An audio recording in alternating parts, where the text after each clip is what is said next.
Hello friends, तो देव्यानीज kitchen में तमारुं स्वागत है। आज આપણે બનાવવાના છીએ ચણાની દાળનું શાક એટલે કે ચણાની દાળ। અહીં મેં ચણાની દાળને 2 કલાક પલાળી અને પછી તેને કુકરમાં 5 થી 6 વિસલ કરી અને બાફીને તૈયાર કરી લીધી છે। તો હવે ચણાની દાળને આપણે સાઈડ પર મૂકી આપણે વઘારમાં જે સામગ્રીની જરૂર પડશે તે આપણે કાપીને તૈયાર કરી લઈએ। અહીં આપણે 1 ટમેટું, 1 લીલું મરચું અને 2 ડુંગળીને ઝીણા ઝીણા સમારી લેવાના છે। સૌપ્રથમ આપણે ડુંગળીના ફોતરાને કાઢી લઈશું। આ રીતે જે ચણાની દાળ છે તેના તો વાડીઓમાં પ્રોગ્રામ પણ કરવામાં આવે છે અને આ ચણાની દાળ ખાસ કરીને પૂરી સાથે ખવાતી હોય છે। ભાવનગરમાં તો આ જે ચણાની દાળ પૂરી છે એ ફેમસ છે અને ત્યાં તો છે લોકોની લાઈન લાગે છે। રોટલા સાથે પણ આ દાળ ખાવાની ખૂબ જ મજા આવે છે। બાજરાના રોટલા, ચણાની દાળ અને ડુંગળી મળી જાય તો મજા જ પડી જાય। અને ખાસ કરીને કેરીની સિઝનમાં ચણાની દાળ બધા લોકો ખૂબ બનાવતા હોય છે। ઝીણી ઝીણી આપણે ડુંગળી સમારી લીધી છે। હવે એ જ રીતે આપણે ઝીણું ઝીણું ટમેટું પણ સમારી લેવાનું છે। અહીં આપણું ટમેટું છે તે બહુ મોટી સાઈઝનું છે એટલે આપણે અહીં અડધું જ ટમેટું એડ કરીશું।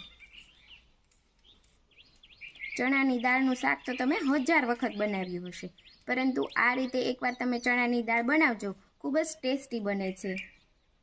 ઘરમાં કંઈ પણ શાક ન હોય તો તમે ફટાફટ ચણાની દાળને બાફી અને બનાવી શકો છો। આ રીતે ઝીણું ઝીણું ટમેટું સમારાઈ જાય એટલે મરચાંને પણ આપણે ઝીણું ઝીણું સમારી લઈશું।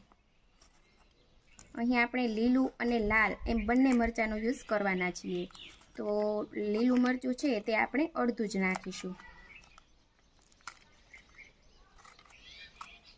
હવે ડુંગળી, ટમેટાં અને મરચાં સરસ કપાઈ ગયા છે, સાથે 1 લીમડાની પત્તી લઈશું અને હવે આપણે દાળનો વઘાર કરવાનો છે, તો તેની માટે આપણે ચૂલો તૈયાર કરી લઈશું।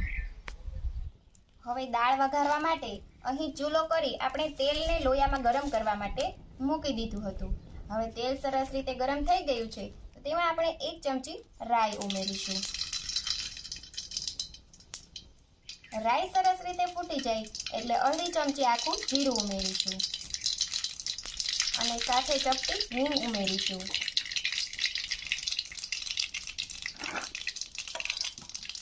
અને હવે લીમડાના પાન સાથે સમારેલા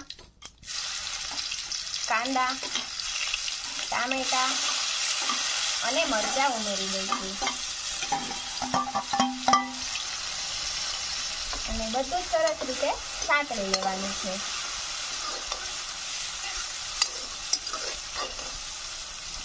તાપને આપણે સરખો કરતા જવાનું છે। હવે સાથે એમાં આપણે ખાંડેલું લસણ અને મરચું ઉમેરી દેવાનું છે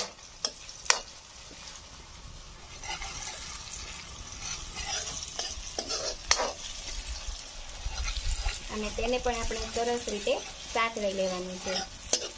કાંદા, ટામેટા, મરચાં, લસણની ચટણી સરસ રીતે સતળાઈ જાય પછી જ આપણે બીજા મસાલા ઉમેરી અને દાળ ઉમેરવાની છે, તે પહેલા આપણે નથી ઉમેરવાની। આ રીતે બનાવેલી ચણા દાળ ટેસ્ટમાં ખૂબ જ સરસ બને છે। હવે બધું સરસ રીતે સતળાઈ જાય એટલે આપણે તેમાં બાકીના મસાલા એડ કરી દઈએ। તો આપણે અડધી ચમચી હળદર પાવડર ઉમેરીશું। અહીં આપણે લાલ મરચાં લસણની ચટણી ઉમેરી છે એટલે લાલ મરચું આપણે 1 ચમચી જ ઉમેરીશું, સાથે ધાણા જીરું પાવડર અને 1 ચમચી આપણે મીઠું ઉમેરીશું અને બધા જ મસાલાને સરસ રીતે મિક્સ કરી લઈશું। અને હવે આપણે જે અહીં કુકરમાં દાળ બાફીને તૈયાર કરી હતી તેને લોયામાં ઉમેરી દેવાની અને હવે સરસ રીતે મસાલા સાથે દાળને મિક્સ કરી લેવાની છે। અહીં એક વાટકા અથવા બાઉલમાં આપણે 1 ચમચી લાલ મરચું પાવડર, થોડી હળદર અને થોડું મીઠું નાખી તેમાં આપણે થોડું પાણી નાખી અને જે આ પલાળેલો મસાલો છે તેને એડ કરવાનો છે। આ પાછળથી પલાળેલો મસાલો એડ કરવાથી શાકનો જે કલર છે તે ખૂબ જ સરસ આવે છે.